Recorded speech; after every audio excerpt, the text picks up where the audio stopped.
When I first moved to California, I knew that I wanted to learn how to surf. But honestly, at first, I had a really rough go of it. The water was super cold and the wetsuit was uncomfortable. The waves seemed just really giant, and every time I wiped out, I was convinced that I was going to drown. And after about 10 tries of trying to get the hang of it, I remember thinking to myself, just forget it. Just forget surfing, it's not my thing, and that's okay. Until this one day. And I'll never forget it. It was the 4th of July, 2011. I paddled out one more time. And I remember seeing this wave coming at me and this feeling of fear rising up in me. And I turned my board to the shore and started paddling as hard as I could. And I felt the wave just pick me up from underneath and push me forward. And there was this decision that I had to make, that either I was going to back out of this wave or I was going to stand up, plant my feet, and just drop in on it. And that day I decided to drop in on this wave. And I remember smiling from ear to ear, and it felt like flying.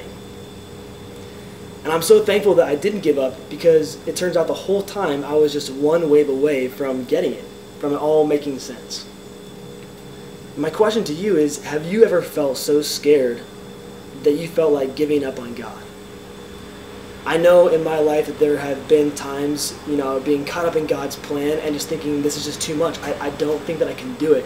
In fact, everything from choosing a college to cutting out certain friendships in our life to choosing a career path to attempting to live this moral life can all feel like we're just drowning in this white water as we're trying to get to God. Maybe your whole life you've felt like that and you're ready to call it quits. Maybe you've had an encounter with God at a retreat or a conference and you know where God wants you to go, and it's time to make that decision to follow Him, but you can't seem to find that courage to do it.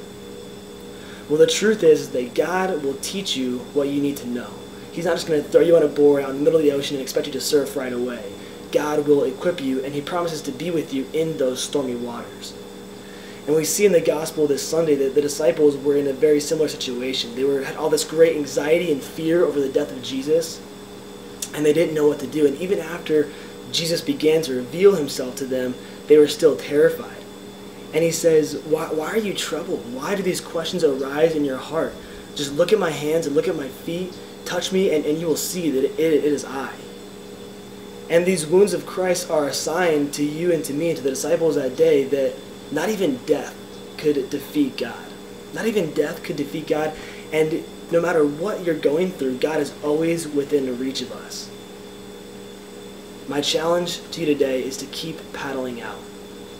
My challenge to you is to not be afraid when we have these stormy waters, to keep paddling out and to trust that God is going to be there for you even in the midst of struggle and pain.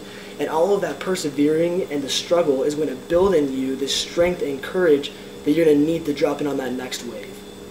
God is not done with us, so don't be done with Him. Keep paddling out.